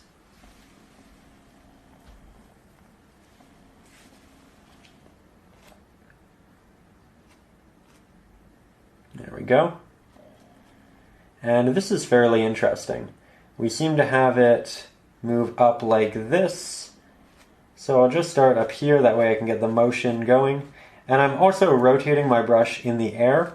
That way when I come back down for a new application, it's different from the one I did before. Let's get you a bit higher on the canvas and also a bit closer. So here we have our pigment, our brush, and our sparks that have moved up into this point. We can continue moving them like this. Here you can see the brush is rotating in the air. And then it seems to catch a different pattern in the wind. And then it changes to moving back towards the left a little bit.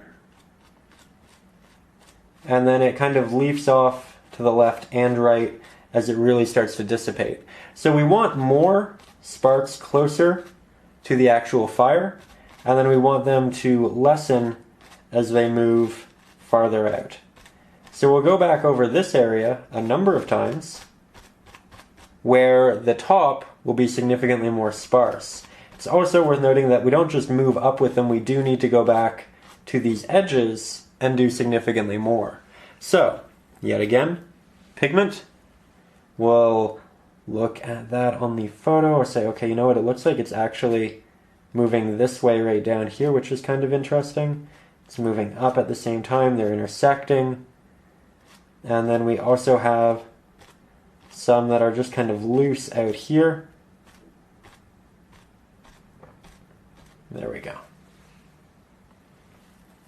We have a lot of orange happening on our palette. Easy to lose track of what's wet and what's not. But when you really start to build up those sparks on top / beside your larger flames, this is when it starts to look natural. This is when it really starts to come together and become interesting. This is where we take it from a cartoony look to something that is a bit more realistic. And here you can see I have almost no pigment on my brush, and I'm okay with just getting these incredibly subtle occasional marks. Now our pigment down here has started to dry, which makes it not super useful, so I'm just going to start mixing more of that with the regular 1/2 inch flat-headed brush. Might make this a bit more red dominant than we did before. There we go.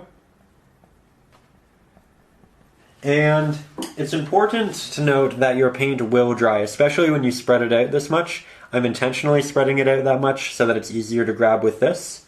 And I did get the question the other day, how do I keep my paint from drying on my palette? The answer is that I don't really. I let it dry as it naturally does, and then I add more paint to the palette when I need to, or I go back and I do mixes all over again.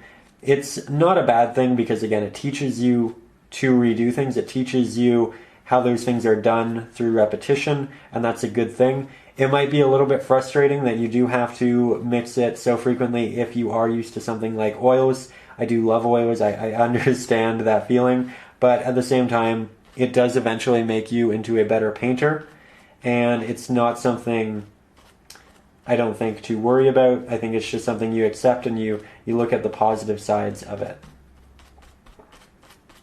Hope that makes sense.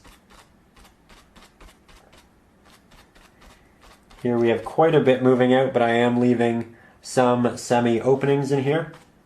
I think those are quite neat.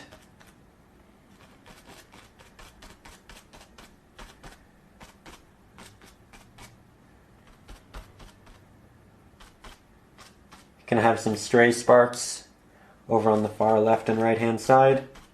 When I have almost nothing left on my brush, I might create a little bit of a trail to get to that point.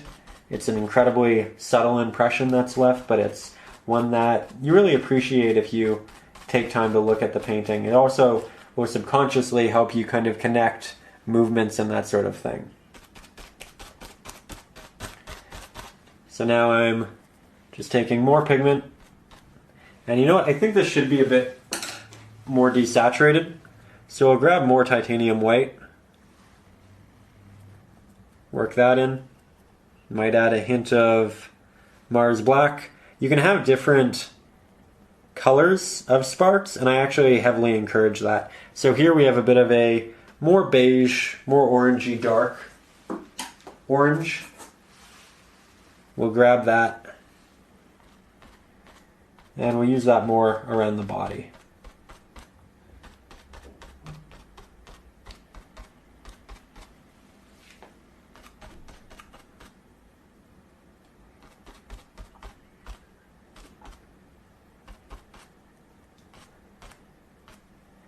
Here I have some that are kind of falling. Different effect to think about.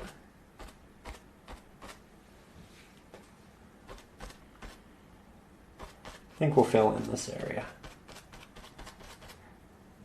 It's a mixture of looking at the reference photo at this point and working intuitively.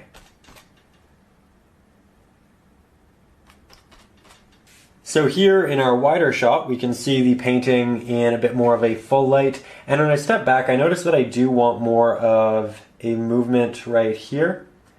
So I'm doing a bit more of a drag. I'm applying more pigment. And I'm just trying to make that a bit more of a full area. So you can keep them more thin. You don't have to apply that much pigment. But once you start to apply a lot, it can start to look like a buildup of actual fire. And it can kind of be neat to have that almost nebulous idea of, is that fire, is that sparks, is it something that's, you know, come off this, is it a piece of it? And I really like when it does get to that more loose idea. I think that can be quite fun.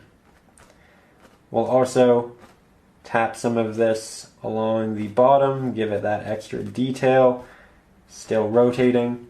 And that area has built up quite a bit, so I'm going to take the smaller, probably 1/8 of an inch round-headed brush.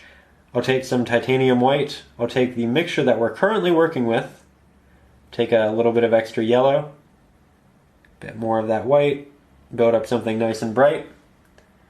And inside the middle of it, I'll actually turn this into a bit of fire.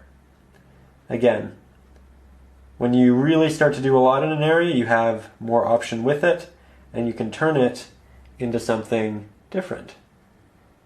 You can give it form. So we're just trying to find the right balances between sparks and the bodies of flames. Now, I like this, but I think we should make it a bit brighter and build up some highlighted sparks on top of the ones that we already have. So here I just added more titanium white, You can see that it's simply a brighter mixture. And again, I want to work from a bit farther away right now, just because what's really important about what we are currently doing is movement.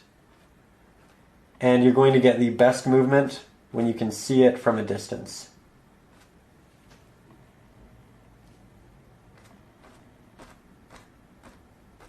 There we go.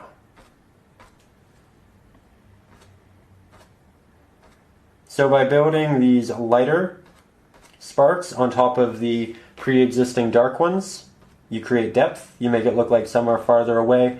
It makes it look like some are fizzling out while others are new and fresh. And again, I'm going over the edges with this tap, building that up as well.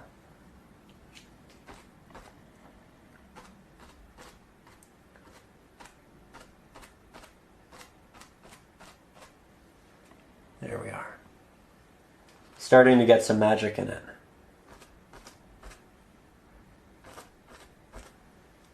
Decided to connect this area, make that a bit more full.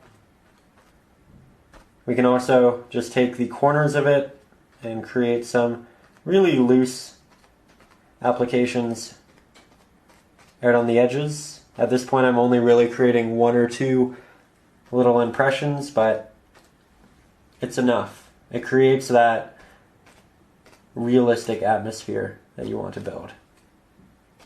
Now, it's important to kind of accept the fact that in the process of adding all of these sparks, you're going to lose form in some of your applications. So we're going to take our yellow, our red, quite a bit of our titanium white, our smallest pointed brush, and we're going to create essentially the highlights that we were using previously for the middle of our fire to create form, right? Just make that right there, and then I'll come back in and I'll build that up yet again. I'll make it sharper,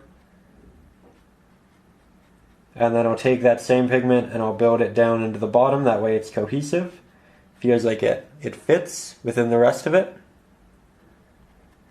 And again, you can create little bits of fire that feel like they're flying off in the larger areas. I'm being very selective with that though.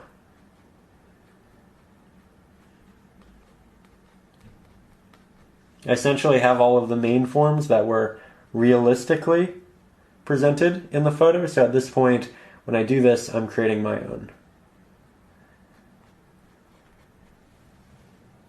There we go. I like that a lot. I think we need some yellow, some very bright yellow to connect it though. So I'll just make that. There it is. There it is. Wonderful. You can also bring that up here just a little bit. Don't want much, we'll just put it in the middle. Same rules as before applied. You want those edges to be more orange and dark. And we want the majority of that yellow and white to be at the bottom of the fire. We can also take this though, and with the smallest taps, create slightly larger sparks. And these are essentially just going to add direction because they're much more visibly noticeable. You don't want to do too many of them, but it's a great way of diversifying the size of your application. And again, because they're larger, they're going to look closer to us, and therefore they're going to create and instill more depth in the painting. So we want a variety of spark sizes. We want a variety of spark movements. We want a variety of values and hues in those sparks. As I always talk about in painting, the key to a great painting is diversity. So we're not quite done with the sparks, the fire, and the sky, but I wanted to take a quick moment to talk about this brush for a second. This is the flat-headed disheveled brush that we used, and I just washed it.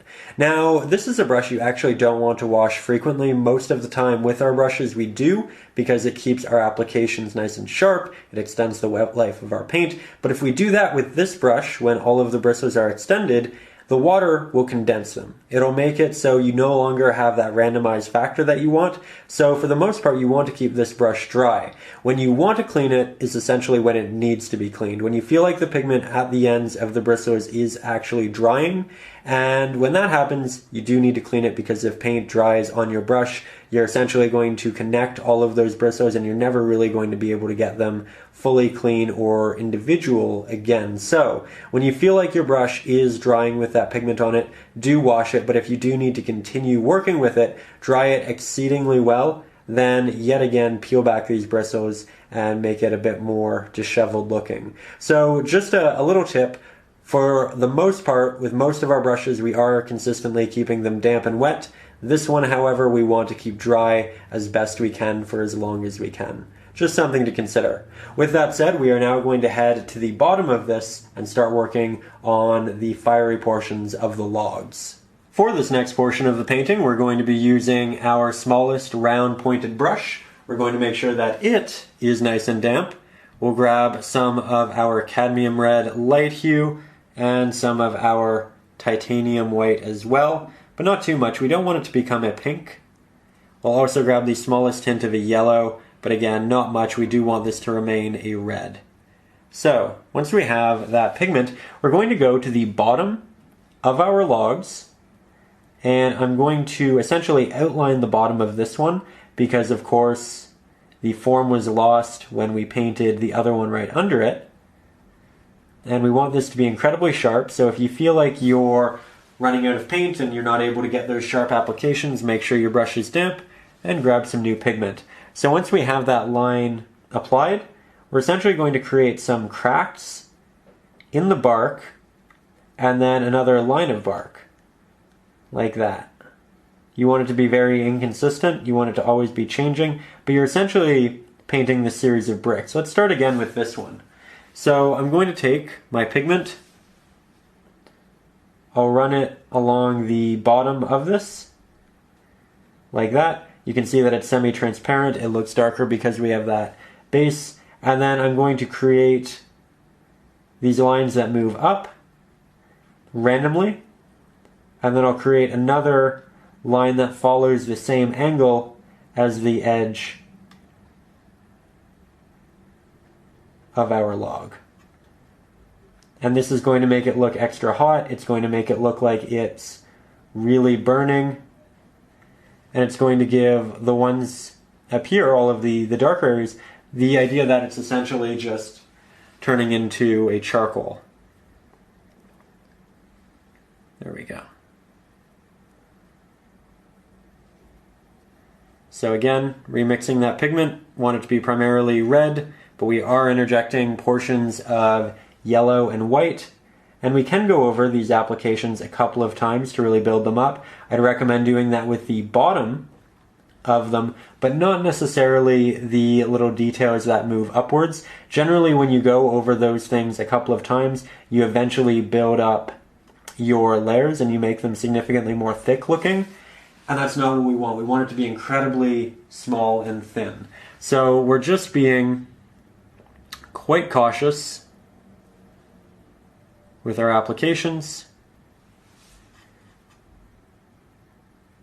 And there you can see us really getting that pigment right there. We can continue this with a lot of these. You might want it to be slightly more subtle as you get towards the edges because it's not going to be as hot. And you also don't want to distract the viewer and bring them out of the mid portion of the painting. So I'm grounding my hand on my easel right now, taking out that shake, and then I'll create some of those lines that follow the edge of the log. Working really well. There we are. Yet again, more paint. You'll notice that we've done this a number of times. It's because it's the best way of doing it. We'll get really good at mixing this color. So the next time we want a campfire, we'll know exactly what to do. So I'm starting closest to the fire, and then I work my way out and let it dissipate. Now I already, because I just blended, I have too much paint on my brush and not enough water, so I'm going to take that pigment off. Start closest to the fire, create some of those more vertical strokes, then I'll create the connective pieces. There we go. Told you we weren't done down here. Still lots to do.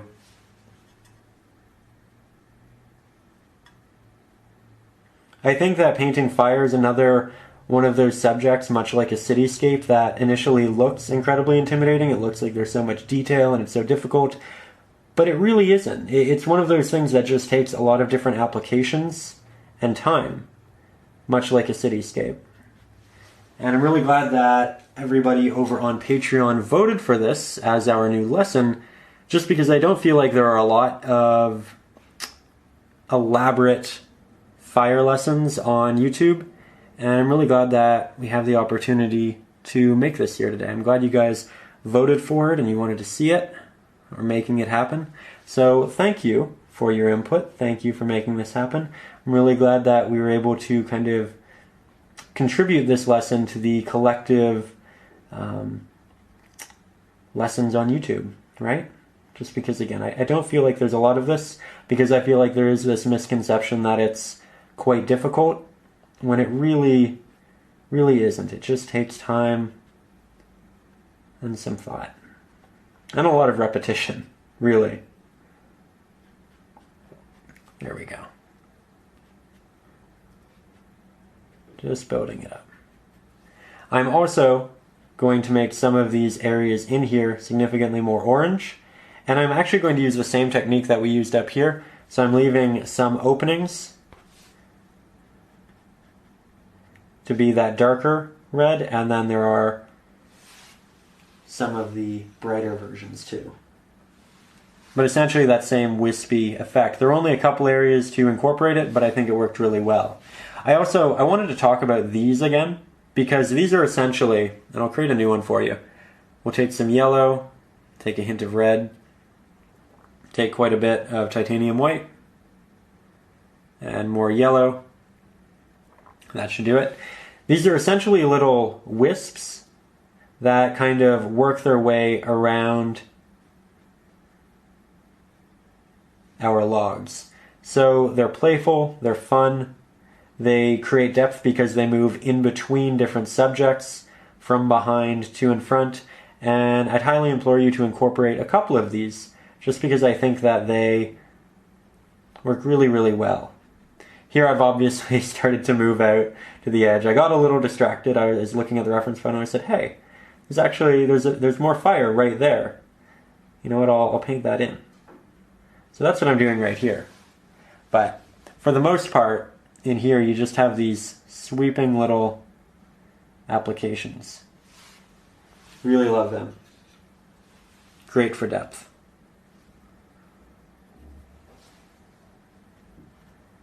And remember to go over them with the brightest of pigments, because they are kind of spawning here in the brightest area of the fire. So as you can see, we are getting fairly close to finishing, but I do have another technique I really want to use for the sparks. And if you are familiar with the space paintings, the Starry Night paintings, you're probably familiar with this technique, but not with this mixture.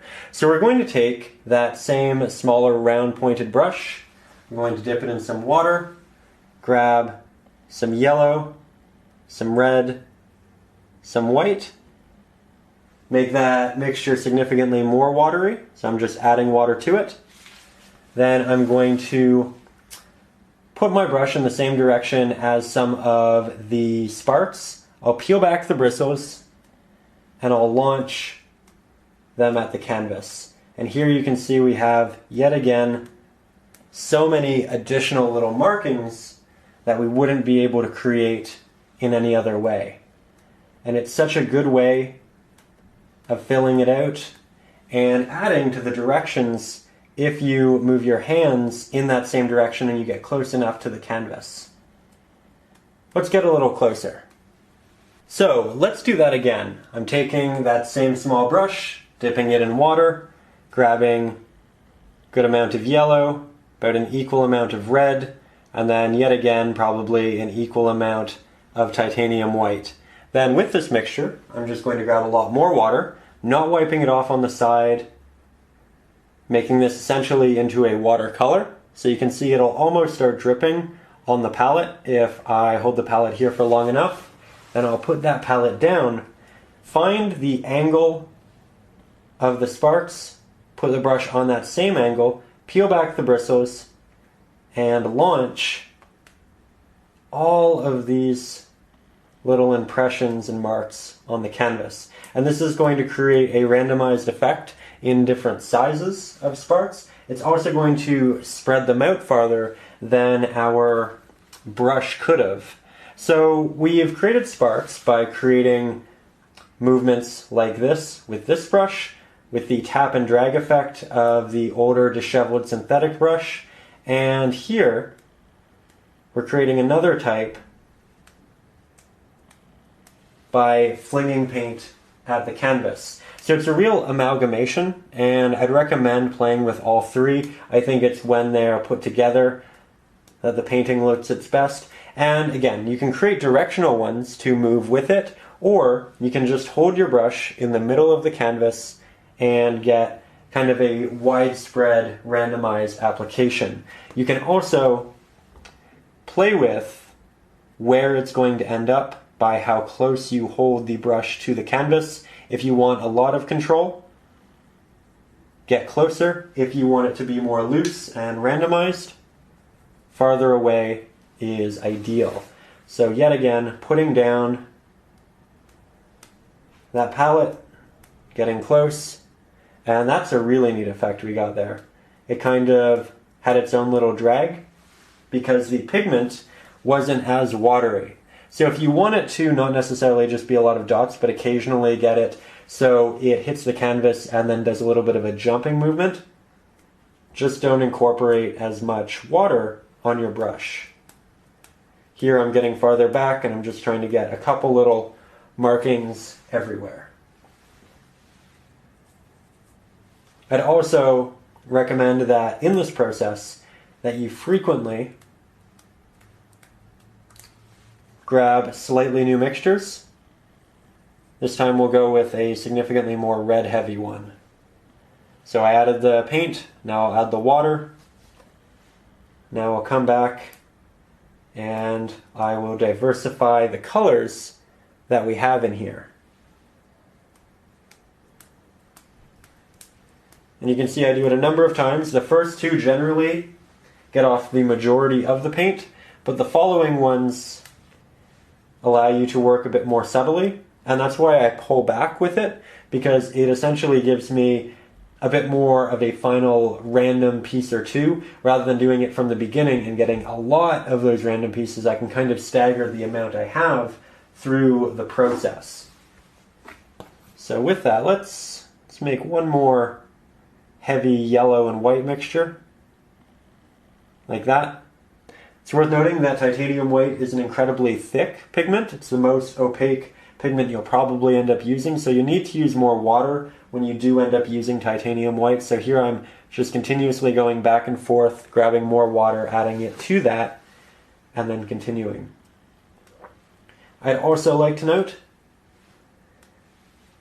that it's important to be aware of what's behind your canvas in this process, because you are going to get little bits of paint essentially everywhere. So maybe if you have carpet, put down a towel or something, maybe put something behind this.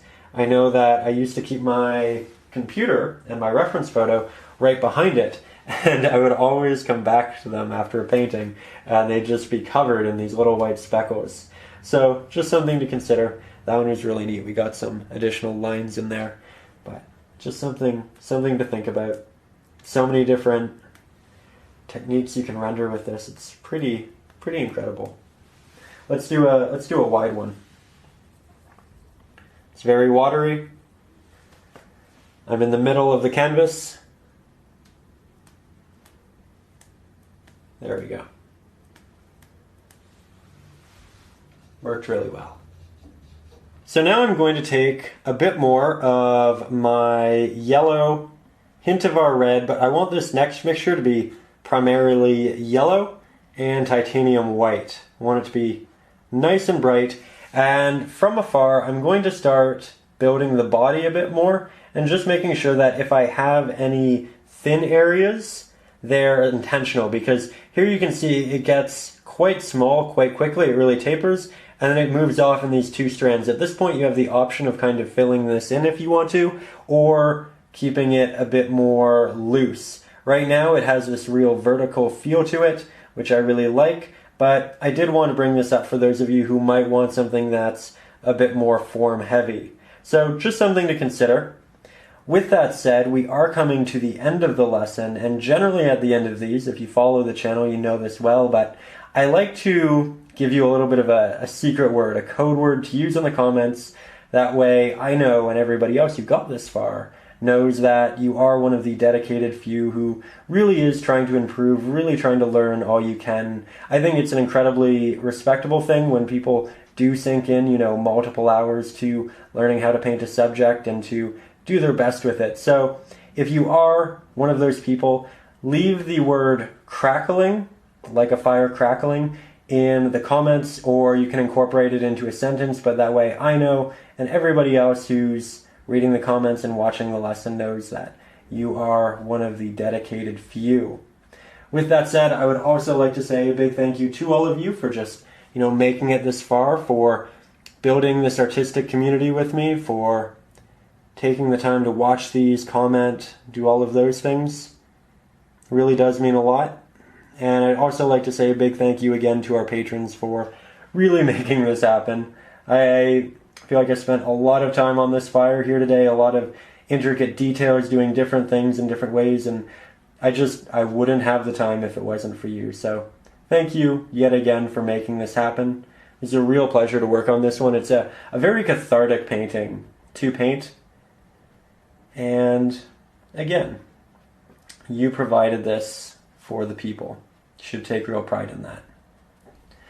With that said, again, if you are new to the channel, you can find the link to Patreon in the description, where you can support the channel. Make sure these lessons do continue, and at the rate that they do. Up there, of course, you can get the traceables, the reference photos, my ebooks full of traceables, and the one on the basics of acrylic painting. You can also get access to our Facebook group if you want to share your work and have a conversation with other artists about it, about different ways of improving, and what elements worked really well, what you can take into your next piece and lesson. I also do personalized art reviews and a bunch of fun things out there. So consider checking it out if you would like to be a bit more invested in our little community here. And I also like to say a big thank you again just for watching. Even if you don't go over to Patreon, even if you aren't kind of supporting the channel financially there, I still really appreciate you being here, you taking the time, and watching the lessons. I also really appreciate it when people share these. I don't think people realize how big of an impact it has on the channel and the videos when they are shared. So thank you to all of you as well. I know there is a very dedicated group of you who make sure you do that each week. It's incredibly appreciated. And again, for those of you who are new, I do post new paintings each and every Saturday.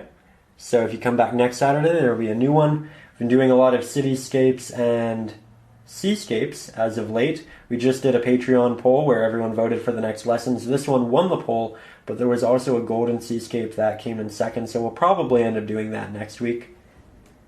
But there's another little perk for Patreon, ability to vote on future lessons. And I'm really glad that you guys voted on the fire lesson here, because again, I feel like it's something that's a lot easier than people initially think. It just takes a lot of time and repetition. And because of that, I just don't feel like there are a lot of lessons teaching it on YouTube. So I'm really glad that those of you who voted for it really put this into action and made sure it occurred. Really happy we get to kind of contribute this fire painting lesson to the whole of the artistic YouTube community. Add something new. And I guess on that note, remember to be brave with your paintings. Follow the rules, but recognize that you can break them. Here you can see I'm really just jumping around and I'm doing a lot of different things, but we're just kind of fixing things up. With that said, I would like to say one more time, thank you for tuning in. I will see you next week. Remember to leave the word crackling in the comments. And above all, as always, stay creative.